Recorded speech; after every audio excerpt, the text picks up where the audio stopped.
আসসালামু আলাইকুম। বাংলা সংবাদে সবাইকে স্বাগত জানাচ্ছি ফিরোজ তোহা। শুরুতেই বিআরবি কেবলস সংবাদ শিরোনাম।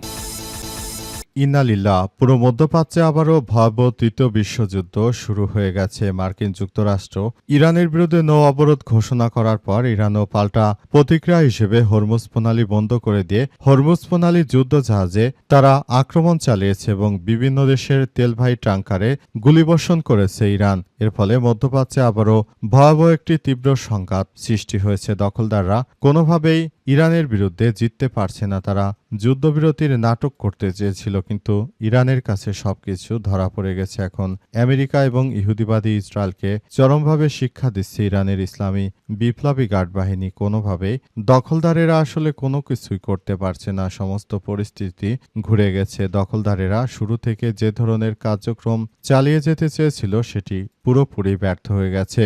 আর এরই মাঝে আমাদের হাতে এসে পৌঁছেছে যুদ্ধের সর্বশেষ গুরুত্বপূর্ণ সবথেকে তাজা আপডেট সংবাদ আপনাদের জানিয়ে দিব। প্রথমেই জানাবো, ইরানি ড্রোন অপরাধীদের উপর বজ্রপাতের মতো আঘাত হানছে বললেন মুস্তফা খামেনি। শত্রুপক্ষকে আরেকটি পরাজয়ের তিক্ত স্বাদ দিতে ইরানের নৌবাহিনী প্রস্তুত রয়েছে বলে হুঁশিয়ারি দিয়েছেন দেশটির সর্বোচ্চ ধর্মীয় নেতা মুস্তফা খামেনি। তিনি বলেছেন, ইরানি ড্রোন আমেরিকা ও জায়নবাদী অপরাধীদের উপর বজ্রপাতের মতো আঘাত হানছে। আমাদের নৌবাহিনীও প্রস্তুত। এরপর জানাবো, হরমুজ প্রণালীতে ভারতীয় দুইটি তেলবাহী ট্যাংকারে গুলি চালিয়েছে ইরানের ইসলামী বিপ্লবী গার্ড বাহিনী। আন্তর্জাতিক বাণিজ্যের গুরুত্বপূর্ণ জলপথ হরমুজ প্রণালীতে দুইটি ভারতীয় তেলবাহী ট্যাংকার লক্ষ্য করে গুলি করেছে ইরানের ইসলামী বিপ্লবী গার্ড বাহিনী। যুক্তরাজ্যের সামুদ্রিক নিরাপত্তা সংস্থা ইউকেএমটিও এক সতর্কবার্তায় তথ্য নিশ্চিত করেছে। এর প্রতিক্রিয়ায় ভারতের নয়াদিল্লি থেকে প্রতিক্রিয়া জানানো হয়েছে। এদিকে একের পর এক হুমকি ট্রাম্পের সমালোচনায় যা বলেন ব্রাজিলের প্রেসিডেন্ট। ইরান ইস্যুতে মার্কিন প্রেসিডেন্ট ডোনাল্ড ট্রাম্প যে ধরনের ভণ্ডামি করেছে তার যথাযথ জবাব দিয়েছে ব্রাজিলের প্রেসিডেন্ট লুইস ইনোসিও লুলা দা সিলভা। তিনি বলেছেন, একটি গণতান্ত্রিক রাষ্ট্রের বিরুদ্ধে ট্রাম্পের এই পাগলাটে সন্ত্রাসী কর্মকাণ্ড মেনে হবে না। এবারে জানাবো, 3 দিনের সরকারি সফর শেষে ইরান সফর শেষ করেছেন পাকিস্তানের সেনাবাহিনী প্রধান। পাকিস্তানের সেনাবাহিনী প্রধান ফিল্ড মার্শাল আসিম মুনির তেহরানে তিনি 3 দিনের সরকারিভাবে সফর শেষ করেছেন। মূলত ইরানকে যুদ্ধবিরতিতে রাজি করানোর জন্য তিনি মূলত সেখানে গিয়েছিলেন এবং পুরো পরিস্থিতি নিয়ন্ত্রণ করার অনেক চেষ্টা করেছেন। তবে শেষ পর্যন্ত আসলে পরিস্থিতি কোন দিকে যায় সেটি এখন পর্যন্ত বলা যাচ্ছে না। সবকিছু ধ্বংসস্তূপে পরিণত হচ্ছে। এবং সর্বশেষ জানাবো, জনগণ সরকারি বিপক্ষে গেলে ক্ষমতায় টিকতে পারবে না বিএনপি। গণভোটের রায় বাস্তবায়ন, জ্বালানি সংকট নিরসন, দ্রব্যমূল্য নিয়ন্ত্রণ সহ জনদুর্ভোগ লাঘবের দাবিতে আজ রাজধানীতে বিশাল বিক্ষোভ মিছিল ও গণমিছিল করেছে 11 দলীয় ঐক্য। বিকেলে রাজধানীর বিজয়নগরে সমাবেশ শেষে গণমিছিল বের করে কাকরাইল নাইটেঙ্গেল মোড় হয়ে শান্তিনগরে গিয়ে বিশাল গণমিছিল শেষ হয়। সেখানে লক্ষ লক্ষ মানুষ বিএনপির বিরুদ্ধে বিভিন্ন বিক্ষোভ করতে থাকে, মিছিল দিতে থাকে। এতে তারেক রহমানের বিদায় ঘণ্টা বেজে গেছে। প্রিয় দর্শক, এতক্ষণ শুনছিলেন সংবাদ শিরোনাম, এবারে বিস্তারিত। তবে তার আগে বন্ধুরা অনুরোধ থাকবে, এই সংবাদটিতে একটি লাইক দিন। এই চ্যানেলে আপনি নতুন হয়ে থাকলে আমাদের সংবাদটি দেখতে দেখতে চ্যানেলটি সাবস্ক্রাইব করে রাখুন। কমেন্ট করে বন্ধুরা আপনার মূল্যবান মতামত জানিয়ে দিন আপনি বিশ্বের কোন দেশ থেকে বা বাংলাদেশের কোন স্থান থেকে আমাদের সংবাদটি দেখছেন এবং শুনছেন। আর বন্ধুরা, সংবাদটি আপনার সোশ্যাল মিডিয়া ফেসবুকে শেয়ার করে বন্ধুদেরও দেখার সুযোগ করে দিন। গাজা যুদ্ধে আপনি যদি নিরীহ ফিলিস্তিনিদের ভালোবেসে থাকেন, কমেন্টে ইয়েস লিখে পুরো বিশ্বকে আমাদের এই সংবাদটি দেখার সুযোগ করে দিন। এবারে বিস্তারিত। ইরানি ড্রোন অপরাধীদের উপর বজ্রপাতের মতো আঘাত হানছে বলেন মুস্তফা খামেনি। শত্রুপক্ষকে আরেকটি পরাজয়ের তিক্ত স্বাদ দিতে ইরানের নৌবাহিনী প্রস্তুত রয়েছে বলে হুঁশিয়ারি দিয়েছেন ইরানের সর্বোচ্চ ধর্মীয় নেতা মুস্তফা খামেনি। তিনি বলেন, ইরানি ড্রোন আমেরিকান ও জায়নবাদী অপরাধীদের উপর বজ্রঘাতের মতো আঘাত হানছে এবং নৌবাহিনী শত্রুদের নতুন পরাজয়ের স্বাদ দিতে প্রস্তুত। শনিবার ইরানের সশস্ত্র বাহিনী দিবস উপলক্ষে দেওয়া বার্তায় যুক্তরাষ্ট্র এবং ইসরায়েলকে লক্ষ্য করে এই হুঁশিয়ারি হুঁশিয়ারি দিয়েছেন তিনি। মার্কিন ও ইসরায়েলি বাহিনীকে অবিশ্বাসী ও চরম উগ্র হিসেবে অভিহিত করে তিনি তাদের বিরুদ্ধে প্রতিরোধ অব্যাহত রাখার অঙ্গীকার ব্যক্ত করেছেন। টেলিগ্রামে দেয়া এক বার্তায় মুস্তফা খামেনি বলেন, ইরানি সেনাবাহিনী তাদের দুর্বলতা ও অপমানিত হওয়ার বিষয়টি বিশ্ববাসীর সামনে উন্মোচন করেছে। ইরানের এই সর্বোচ্চ নেতা বর্তমানে সংঘাতকে 1979 সালে ইরানিয়ান রেভলিউশনারির ধারাবাহিকতা হিসেবে উল্লেখ করেছে, যার ভাষ্য বিপ্লবের পর থেকে সেনাবাহিনী তার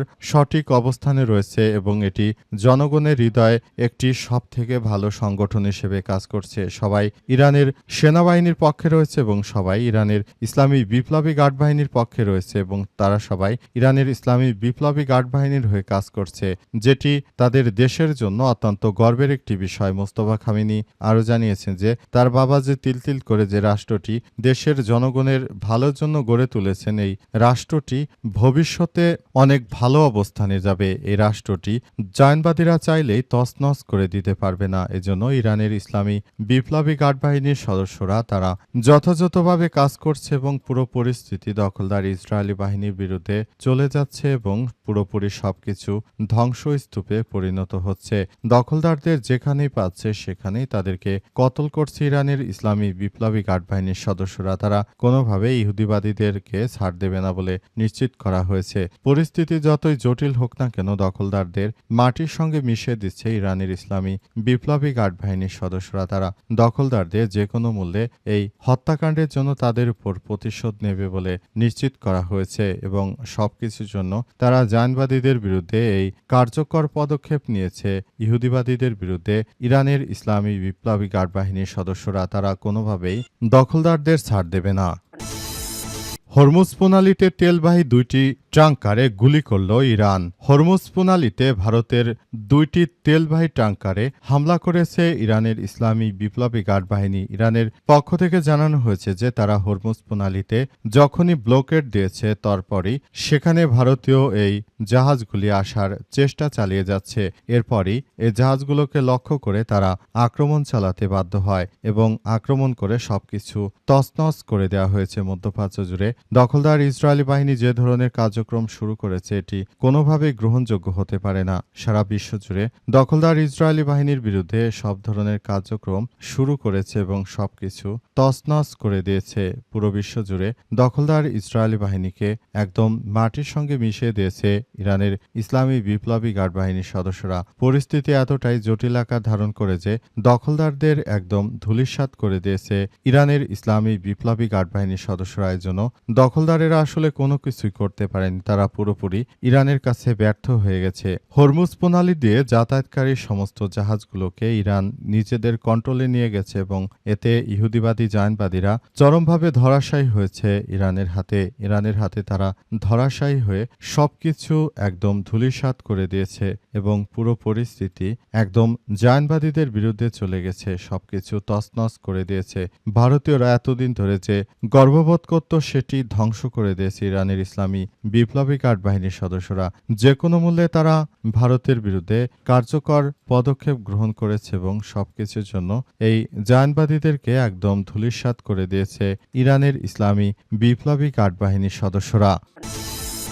একের পর এক হুমকি, ট্রাম্পের সমালোচনা করে যা বলেন ব্রাজিলের প্রেসিডেন্ট। ইরান ইস্যুতে মার্কিন প্রেসিডেন্ট ডোনাল্ড ট্রাম্পকে ইঙ্গিত করে কঠোর সমালোচনা করলেন ব্রাজিলের president Luiz Inacio Lula da Silva. আজ শনিবার আল জাজিরার এক প্রতিবেদনে তথ্য নিশ্চিত করা হয়েছে। সেখানে বলা হয়েছে ব্রাজিলের president Inacio Lula da Silva জানিয়েছেন যে মার্কিন প্রেসিডেন্ট ডোনাল্ড ট্রাম্পের একটি দেশের বিরুদ্ধে এই ধরনের হুমকি ধামকি কখনোই মেনে নেওয়া যাবে না, কারণ তিনি শুধু একটি গণতান্ত্রিক রাষ্ট্র নয় বরং একটি সভ্যতাকে ধ্বংস করে দিয়েছে। তার মতো একজন মূর্খ প্রেসিডেন্ট যিনি পৃথিবীর জন্য অত্যন্ত ভয়াবহ উল্লেখ করে ইনাসিও লুলা দা সিলভা জানিয়েছেন যে মার্কিন প্রেসিডেন্ট ডোনাল্ড ট্রাম্প শুরু থেকে যে ধরনের অনাচার করেছে, যে কার্যক্রম চালিয়ে গেছে এটি আসলে কোনোভাবেই গ্রহণযোগ্য হতে পারে না। তিনি এমন একজন প্রধান প্রেসিডেন্ট, তিনি এমনভাবে সবকিছু চালিয়ে যাচ্ছেন যে সারা বিশ্বটাকে তিনি ধ্বংসস্তূপের দিকে নিয়ে যাচ্ছেন। পরিস্থিতি যত দিন যাচ্ছে ততই আরও ধীরে ধীরে খারাপের দিকে চলে যাচ্ছে। পরিস্থিতি এতটাই জটিল আকার ধারণ করছে যে পুরো বিশ্বজুড়ে দখলদার বাহিনীর বিরুদ্ধে এই ধরনের কার্যক্রম আরও তীব্র থেকে তীব্র হচ্ছে বলে সেখানে উল্লেখ করা হয়েছে। পরিস্থিতি এতটাই জটিল আকার ধারণ করেছে যে যে কোনো মূল্যে ইহুদিবাদী ইসরায়েলের এবং মার্কিন যুক্তরাষ্ট্রের বিরুদ্ধে তারাও যুদ্ধ শুরু করতে পারে বলে এমন ইঙ্গিত দিয়েছে ব্রাজিল। ব্রাজিলের প্রেসিডেন্ট আরও জানিয়েছে যে ট্রাম্প এটি করতে পারে না। একটি দেশের সরকারকে উঠিয়ে নিয়ে যাওয়া আবার আরেকটি দেশের বিরুদ্ধে এই ধরনের ষড়যন্ত্রমূলক হামলা করা এটি জনগণ কখনোই মানবে না বলে তিনি উল্লেখ করেছেন এবং তিনি আরও জানান এই ধরনের ষড়যন্ত্রমূলক কার্যক্রম থেকে ট্রাম্পকে অবশ্যই বেরিয়ে আসতে হবে। তিনি যদি এটি অব্যাহতভাবে চালিয়ে যান তাহলে সারা বিশ্ব তাকে যে মান্য করত কেউই তাকে মান্য করবে না, বরং তিনি স্বৈরাচারের ফ্যাসিস্ট হিসেবে আবারও সারা বিশ্বের কাছে পরিগণিত হবে। তার মতো একজন মার্কিন যুক্তরাষ্ট্রের প্রেসিডেন্ট, তিনি ক্ষমতায় আছেন বলে যা খুশি তা করতে পারেন না। ইরান একটি সমৃদ্ধশালী রাষ্ট্র, তাদের বিরুদ্ধে এই ধরনের আক্রমণ চালিয়ে যে কার্যক্রম তারা চালাচ্ছে এটি কখনোই গ্রহণযোগ্য হতে পারে না বলে উল্লেখ